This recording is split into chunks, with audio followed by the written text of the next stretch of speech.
హైదరాబాద్ కోటిలో ఆశా వర్కర్ల మెరుపు ధర్నా ఉద్రిక్తంగా మారిన పరిస్థితి.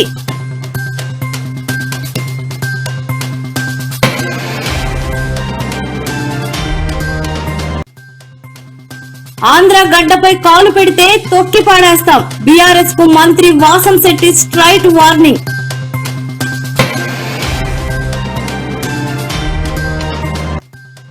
తెలంగాణలో అకాల వర్షాల ఉధృతి, పలు జిల్లాల్లో పిడుగులు, వడగళ్ల వానలకు అవకాశం.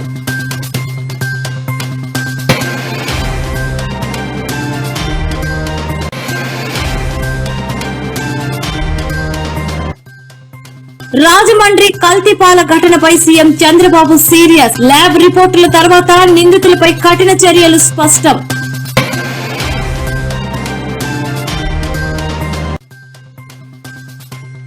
ప్రభుత్వ వైఫల్యమే కారణం, కల్తీపాల ఘటనపై జగన్ ఫైర్.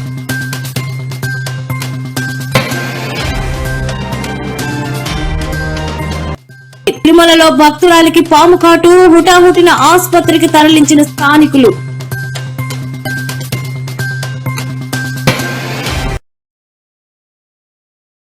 గడిచిన 3 నెలలుగా జీతాలు ఇవ్వడం లేదని ఆశా వర్కర్లు నిరసనకు దిగారు. ఇందులో భాగంగా హైదరాబాద్ లోని కోటిలో ఉన్న డిఎంహెచ్ఓ కార్యాలయం వద్ద ఆశా వర్కర్లు చేపట్టిన నిరసన తీవ్ర ఉద్రిక్తతకు దారితీసింది.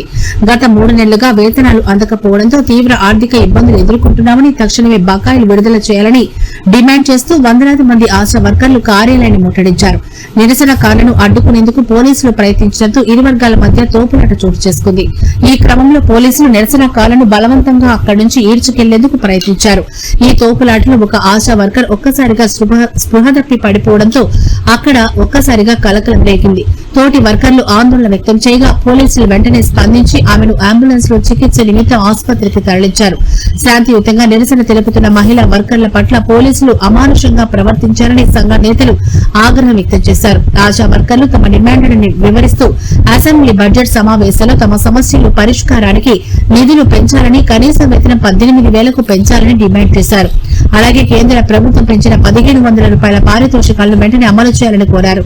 ప్రభుత్వం తమ గోడు పట్టించుకోకపోతే ఆందోళనకు మరింత ఉధృతం చేస్తామని ఈ సందర్భంగా ఆశా వర్కర్లు హెచ్చరికలు జారీ చేశారు.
కోనసీమ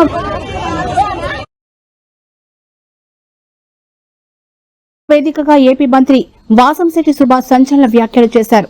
ఇవాళ ఓ కార్యక్రమానికి హాజరైన ఆయన కేవలం విమర్శలతో ఆగకుండా సరిహద్దు దాటి వస్తారంటే ఊరుకునేదే లేదని తెలంగాణలో ప్రధాన ప్రతిపక్షంగా ఉన్న బీఆర్ఎస్ పార్టీకి స్ట్రైట్ వార్నింగ్ ఇచ్చారు. తెలంగాణకి పరిమితమైన గులాబీ పార్టీ ఆంధ్రగడ్డపై కాలు మోపాలని చూస్తే ప్రజలకే తగిలిన బుద్ధి చెప్తామని ఆయన ధ్వజమెత్తారు. ముఖ్యంగా శెట్టి బలిజ సామాజిక వర్గాన్ని టార్గెట్ చేస్తూ ఆయన చేసిన వ్యాఖ్యలు ఇప్పుడు రాష్ట్ర వ్యాప్తంగా సెన్సేషన్ అవుతున్నాయి. తెలంగాణలో శెట్టి బలిజలను ఓసీల్లో చేర్చి అన్యాయం చేసిన చరిత్ర కేసీఆర్ది అని మండిపడ్డారు. అలాంటి పార్టీ ఇక్కడ అడుగు పెడితే శెట్టి బలిజలంతా ఏకమై తొక్కి పడేస్తారంటూ మంత్రి నిప్పులు చెరిగారు. చివరగా ఆయన మాజీ సీఎం వైఎస్ జగన్ పైన కూడా వ్యంగ్యాస్త్రాలు సంధించారు. జగన్ ప్రస్తుతం తీవ్రమైన మానసిక ఒత్తిడిలో ఉన్నారని, ఆ గందరగోళం నుంచి బయటపడాలంటే యోగా ఒకటే మార్గమని మంత్రి వాసంశెట్టి సుభాష్ అన్నారు. హైదరాబాద్ లో మన సోదరులు శెట్టి బలిజగా పుట్టి ఇక్కడ మన బంధువులే హైదరాబాద్కి వెళ్ళి సెటిల్ అయ్యారు. ఆ టిఆర్ఎస్ గెద్దముక్కు పంతులు ఉన్నాడు. ఆ గెద్దముక్కు పంతులు గాడు శెట్టి బలిజల్ని ఓసీల్లో కలిపారు. మరి ఆ ఓసీల్లో కలపడం వల్ల కొన్ని వందల జీవితాలు, వేల జీవితాలు నాశనం అయిపోతా ఉన్నాయి. భావితరాల భవిష్యత్తులు పాడైపోతా ఉన్నాయి. మరి మన నాయకులు సమర్థవంతంగానే పోరాడుతా ఉన్నారు. మనం వాళ్ళకి అలాగే హైదరాబాద్ లో మన సోదరులు శెట్టి బలిజగా పుట్టి ఇక్కడ మన బంధువులే హైదరాబాద్కి వెళ్ళి సెటిల్ అయ్యారు. ఆ టిఆర్ఎస్ గెద్దముక్కు పంతులు ఉన్నాడు. ఆ గెద్దముక్కు పంతులు గాడు శెట్టి బలిజల్ని ఓసీల్లో కలిపారు. మరి ఆ ఓసీల్లో కలపడం వల్ల కొన్ని వందల జీవితాలు, వేల జీవితాలు నాశనం అయిపోతా ఉన్నాయి. భావితరాల భవిష్యత్తులు పాడైపోతా ఉన్నాయి. మరి మన నాయకులు సమర్థవంతంగానే పోరాడుతా ఉన్నారు. మనం వాళ్ళకి అలాగే హైదరాబాద్ లో మన సోదరులు శెట్టి బలిజగా పుట్టి ఇక్కడ మన బంధువులే హైదరాబాద్కి వెళ్ళి సెటిల్ అయ్యారు. ఆ టిఆర్ఎస్ గెద్దముక్కు పంతులు ఉన్నాడు. ఆ గెద్దముక్కు పంతులు గాడు శెట్టి బలిజల్ని ఓసీల్లో కలిపారు. మరి ఆ ఓసీల్లో కలపడం వల్ల కొన్ని వందల జీవితాలు, వేల జీవితాలు నాశనం అయిపోతా ఉన్నాయి. భావితరాల భవిష్యత్తులు పాడైపోతా ఉన్నాయి. మరి మన నాయకులు సమర్థవంతంగానే పోరాడుతా ఉన్నారు. మనం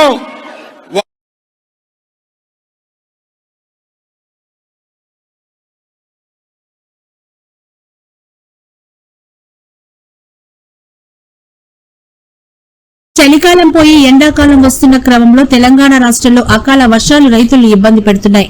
ఈ క్రమంలోని రాష్ట్రంలోని పలు జిల్లాల్లో 2 రోజుల నుంచి అకస్మాత్తుగా వాతావరణం మారిపోయి ఈదురుగాలులతో కూడిన వర్షాలు కురుస్తున్నాయి. ఈ రోజు రాష్ట్ర వ్యాప్తంగా వివిధ జిల్లాల్లో మోస్తరు వర్షాలతో పాటు ఉరుముల మెరుపులతో కూడిన తుఫాన్లు సంభవించే అవకాశం ఉన్నట్లు వెదర్ మ్యాన్ అలర్ట్ జారీ చేశారు. ముఖ్యమంత్రి కొన్ని ప్రాంతాల్లో వడగళ్ల వాళ్లు కురిసే అవకాశం ఉన్నందున రైతులు, ప్రజలు అప్రమత్తంగా ఉండాలని సూచించారు. ఈ రోజు మధ్యాహ్నం నుంచి సాయంత్రం వరకు జూన్ 1లో ఉన్న మెదక్, సిద్దిపేట, కామారెడ్డి, వికారాబాద్, యాదాద్రి, భువనగిరి, సంగారెడ్డి, నిజామాబాద్, సిరిసిల్ల, జగిత్యాల, మంచిర్యాల, కొమరంభీం, ఆసిఫాబాద్ జిల్లాలో చెదురుమదురుగా మోస్తరు వర్షాలు, పిడుగులు పడే అవకాశం ఉన్నట్టు తెలిపారు. అలాగే రాత్రి నుంచి ఉదయం వరకు జోన్ 2లో రంగారెడ్డి, నల్గొండ, యాదాద్రి, భువనగిరి, మహబూబ్ నగర్, సూర్యాపేట, ఖమ్మం, భద్రాద్రి, కొత్తగూడెం, మహబూబాబాద్, మెదక్, సిద్దిపేట జిల్లాలో మోస్తరు వర్షాలు కురిసే సూచనలున్నాయి. హైదరాబాద్ నగరానికి సంబంధించి సాయంత్రం నుంచి రాత్రి సమయంలో మోస్తరు వర్షాలు, ఉరుములతో కూడిన జల్లులు పడే అవకాశం ఉందని తెలంగాణ వెదర్ మ్యాన్ అంచనా వేశారు. West central Bengal and adjoining north west Bengal అంటే మన కోస్ట్కి దగ్గరలో ఉన్నటువంటి పశ్చిమ మధ్య బంగాళాఖాతం మరియు ఒరిస్సా తీరానికి దగ్గరలో ఉన్నటువంటి వాయు బంగాళాఖాతం ఈ ప్రాంతానికి చేరే సమయంలో అది మరింతగా బలపడి తీవ్ర అల్పపీడనం కూడా మారే ఛాన్సెస్ ఉన్నాయి. అలాగే నెక్స్ట్ కమింగ్ సబ్సిక్వెంట్ 2 డేస్లో కూడా అది ఈ ఉత్తరాంధ్ర మరియు దక్షిణ ఒరిస్సా తీర ప్రాంతం చేరే సమయంలో అది మరింతగా బలపడి వాయుగుండంగా కూడా మారేటువంటి అవకాశం అయితే ప్రస్తుతంగా అయితే మనకి కనిపిస్తోంది. ఇప్పుడు ఉన్న ఈ నేపథ్యంలో ఇప్పుడున్న ఈ మాన్సూన్ ఇప్పుడు ఉన్నటువంటి ఈ లో ప్రెషర్ ఈ కండిషన్స్ ద్వారా మనకి రాబోయేటువంటి రోజుల్లో 1 మాసం నుంచి భారీ వర్షాలు మన కోస్తా అన్ని జిల్లాల్లో కూడా కోస్తా జిల్లాలో అంటే ముఖ్యంగా ఉత్తరాంధ్ర జిల్లాలో ఆల్మోస్ట్ అన్ని జిల్లాల్లో కూడా భారీ వర్షాలు, మరి కొన్ని చోట్ల అయితే అతి భారీ వర్షాలు కూడా నెక్స్ట్ కమింగ్ 2 to 3 డేస్లో వచ్చేటువంటి అవకాశం అయితే ప్రస్తుతం కనిపిస్తుంది. నెక్స్ట్ కమింగ్ 24 అవర్స్ వరకు చూసుకుంటే అయితే మనం భారీ వర్ష సూచన ఉత్తరాంధ్ర జిల్లాలో ఉత్తరాంధ్రలో ఉన్నటువంటి ఆల్మోస్ట్ అన్ని జిల్లాలకి కూడా మనం ఇవ్వడం జరుగుతోంది. అవి ఎక్కువగా mostly Srikakulam, Vizianagaram, Visakhapatnam, Anakapalli, Kakinada, Konaseema, east Godavari, west Godavari జిల్లాల్లో ఒక మాస్టర్ వర్షాలు చాలా చోట్ల అయితే నమోదవడం జరిగింది. ముఖ్యంగా అయితే విశాఖపట్నంలో అయితే 6 సెంటీమీటర్స్, అలాగే పాలకొండలో కూడా 6 సెంటీమీటర్స్, అలాగే గరుగుబెల్లి, మందు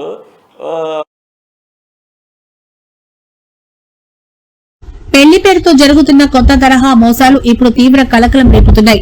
కేవలం ప్రేమ వ్యవహారాల్లోనే కాకుండా పెద్దలు కుదిర్చిన సంబంధాల్లో కూడా యువకులు మోసపోతూ ఉండడంపై హైదరాబాద్ పోలీస్ కమిషనర్ సజ్జనార్ కీలక హెచ్చరికలు జారీ చేశారు. నిశ్చితార్థమైన తర్వాత కూడా యువతులు అప్రమత్తంగా ఉండాలని ఆయన హెచ్చరించారు. ప్రస్తుతం మోసగాళ్లు తమ పంథాను మార్చుకున్నారని, ముందుగా సంప్రదాయబద్దంగా పెళ్లి చూపులు నిశ్చితార్థం జరిపించుకుని ఆ తర్వాత పెళ్లి ఖాయమైంది కదా అని చదువును ఆసరాగా వేసుకుని యువతులతో సన్నిహితంగా మెలగడం, మాయమాటలతో వారిని ఎమోషనల్ బ్లాక్మెయిల్ చేస్తూ శారీరకంగా లోబర్చుకోవడం వంటి ఘటనలు వెలుగులోకి వస్తున్నాయని సజ్జనార్ తెలిపారు. తీరా పెళ్లి సమయం దగ్గర పడ్డాక తమ అసలు రంగును బయటపడుతూ అదనపు కట్నం కావాలని, లేదంటే పెళ్లి రద్దు చేస్తామని బెదిరింపులకు పాల్పడుతున్నట్లు తన ట్వీట్లో పేర్కొన్నారు. అయితే సమాజంలో పరువు పోతుందనే భయంతో చాలా మంది బాధితులు పోలీసులకు ఫిర్యాదు చేసేందుకు వెనకాడుతున్నారు. బాధితుల మౌనాన్ని ఆసరాగా చేసుకుని ఈ కేటుగాళ్లు మరింతగా రెచ్చిపోతున్నారని షీ టీమ్స్ స్పష్టం చేస్తున్నాయని తెలిపారు. ఇలాంటి మోసగాళ్ల చేతిలో చిక్కుకున్న వారు భయపడకుండా ముందుకు రావాలని, బాధితుల వివరాలను అత్యంత గోప్యంగా ఉంచుతామని ఆయన భరోసానిచ్చారు. ఏదైనా సమస్య ఎదురైతే వెంటనే Hyderabad she teams WhatsApp number 9490616555 కి గానీ లేదా అత్యవసరంగా డయల్ 100 కు గానీ సమాచారం అందించాలని సూచించారు.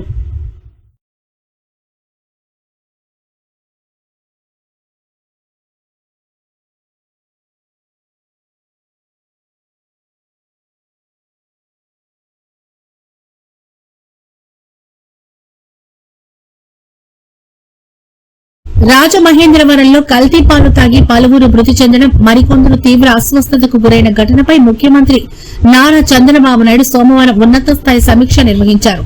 ఆసుపత్రుల్లో చికిత్స పొందుతూ బాధితులకు మెరుగైన వైద్య సహాయం అందించాలని ఆయన అధికారులను తీవ్రంగా ఆదేశించారు. ఈ ఘటనపై పూర్తి స్థాయిలో విచారణ జరిపి నివేదిక సమర్పించాలని స్పష్టం చేశారు. రాజమండ్రిలోని చోడేశ్వరి నగర్, స్వరూప్ నగర్, లాలా చెరువు ప్రాంతాల్లో కల్తీపాలు సేవించడం వల్లే ఈ విషాదం చోటు చేసుకుంది. ఈ ఘటనలో ఇప్పటి వరకు 4-5 మరణించగా 13 మందికి పైగా ఆసుపత్రుల్లో చికిత్స పొందుతున్నారు. బాధితుల్లో చాలా మంది కిడ్నీలు పూర్తిగా పనిచేయకపోవడంతో అనూరియా బాధపడుతున్నట్లుగా వైద్యులు ప్రాథమికంగా గుర్తించారు. వీరిలో కొందరి పరిస్థితి విషమంగా ఉన్నట్లు సమాచారం. 75 మంది నుంచి రక్త, మూత్ర నమూనాలతో పాటు పాల శాంపిళ్లను సేకరించి పరీక్షల కోసం విశాఖపట్నం ల్యాబ్ కు పంపారు. ఈ ల్యాబ్ నివేదికలు వచ్చిన తర్వాత బాధ్యులపై కఠిన చర్యలు తీసుకోవాలని అధికారులను ముఖ్యమంత్రి ఆదేశించారు.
రాజమండ్రిలో కల్తీ పాలు సేవించి 4 మృతి చెందిన ఘటన తీవ్ర విషాదాన్ని నింపింది.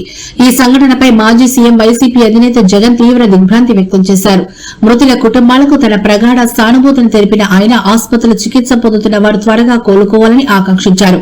ఆహార భద్రత అమల్లో ప్రభుత్వ నిర్లక్ష్యం కారణంగానే ప్రజల ప్రాణాలకు ముప్పు వాటిల్లిందని జగన్ ఆరోపించారు.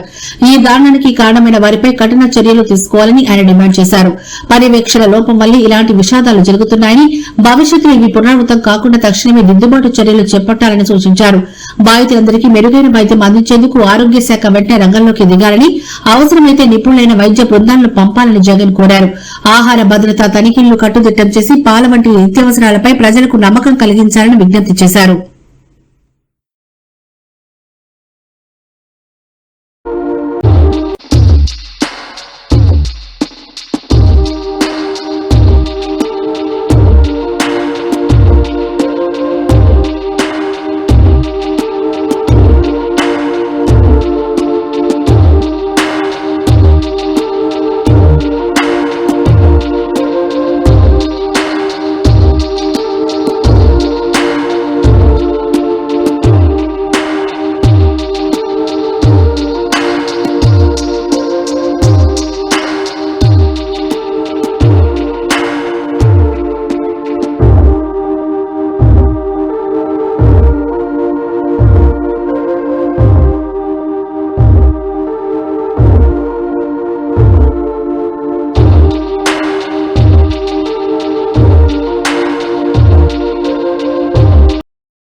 తిరుమల శ్రీవారి లడ్డూ ప్రసాదం తయారీలో జరిగిన అపచారానికి సంబంధించి కీలక వాస్తవాలను అసెంబ్లీ వేదికగా బహిర్గతం చేస్తామని ఆంధ్రప్రదేశ్ ఐటీ విద్యాశాఖ మంత్రి నారా లోకేష్ వెల్లడించారు. 8వ రోజు అసెంబ్లీ బడ్జెట్ సమావేశాల సందర్భంగా ఆయన మీడియా ప్రతినిధులతో ఇష్టాగోష్ఠిగా మాట్లాడారు. గత ప్రభుత్వ హయాంలో కలియుగ దైవానికి జరిగిన మహాప్రచారంపై పూర్తి వివరాలు రేపు సభ ముందు ఉంచుతామని స్పష్టం చేశారు. ఈ వ్యవహారంలో దోషులెవరో, కల్తీ వినియోగం వెనుక ఉన్న వాస్తవాలేమిటో ఆధారాలతో బయటపెడతామని ఆయన పేర్కొన్నారు. అసెంబ్లీ సమావేశాలకు హాజరు కాకుండా తప్పించుకుంటున్న వైసీపీ ఎమ్మెల్యేల తీరుపై మంత్రి లోకేష్ ఈ సందర్భంగా తీవ్రస్థాయిలో విరుచుకుపడ్డారు. చట్టసభకు రావడం, ప్రజా సమస్యలపై చర్చించడం శాసనసభ్యులుగా వారి ప్రాథమిక బాధ్యత అని గుర్తు చేశారు. అసెంబ్లీకి రమ్మని ఎవరు బొట్టు పెట్టి పిలవరంటూ వైసీపీ నేతలకు చురకలంటించిన ఆయన సభను బహిష్కరించడం ద్వారా ప్రజలకు ఏ సందేశం ఇస్తున్నారని ప్రశ్నించారు. కేవలం రాజకీయ లబ్ది కోసం దేవుణ్ణి సైతం రోడ్డు మీదకు తీసుకురావడం బాధాకరమని, దేవుడి ఫోటోలతో చట్టసభల ప్రాంగణంలో ర్యాలీలు చేయడం అత్యంత అభ్యంతరకరమని ఆయన వ్యాఖ్యానించారు.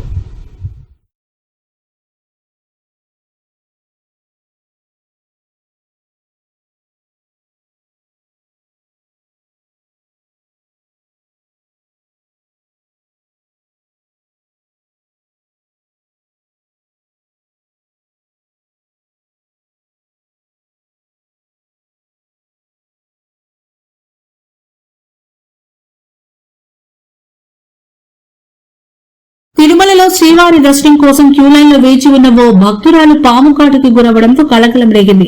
వెంటనే స్పందించిన టీటీడీ సిబ్బంది ఆమెను ఆసుపత్రికి తరలించగా ప్రస్తుతం ఆమె ఆరోగ్యం నిలకడగా ఉందని వైద్యులు తెలిపారు. వివరాల్లోకి వెళ్తే తెలంగాణలోని భూపాలపల్లి జిల్లాకు చెందిన మౌనిక అనే భక్తురాలు ఈ రోజు తెల్లవారుజామున 300 ప్రత్యేక ప్రవేశ దర్శనం క్యూలైన్ లో వేచున్నారు. ఆ సమయంలో ఆమెను పాము కాటేసింది. అప్రమత్తమైన టీటీడీ సిబ్బంది ఆమెను హుటాహుటిన తిరుమలలోని అశ్విని ఆసుపత్రికి తరలించి ప్రాథమిక చికిత్స అందించారు. అనంతరం మెరుగైన వైద్యం కోసం తిరుపతిలోని స్విమ్స్ ఆసుపత్రికి తరలించారు. ప్రస్తుతం మౌనిక ఆరోగ్యం నిలకడగా ఉందని ఐసీయూలో ఉంచి పర్యవేక్షిస్తున్నామని వైద్యులు తెలిపారు. ఈ ఘటనపై సమాచారాన్ని ఆమె కుటుంబ సభ్యులకు అందించినట్లు టీటీడీ అధికారులు పేర్కొన్నారు. మూర్తి రెడ్డి తెలుసుకుందాం. మూర్తి, కాలినడకన ఇలాంటి ప్రమాదాలు మనం గతంలో చూసాం, కానీ ఇప్పుడు క్యూ లైన్ లో పాము కాటేయడం నిజంగా భయానకంగా కనిపిస్తోంది. ఎలా వచ్చింది అంటే అంతమంది భక్తులు ఉండగా ఎక్కడి నుంచి వచ్చింది, ఏం చెప్తున్నారు అధికారులు? ప్రస్తుతం ఆమె పరిస్థితి ఏ రకంగా ఉంది, అప్డేట్ చెప్పండి.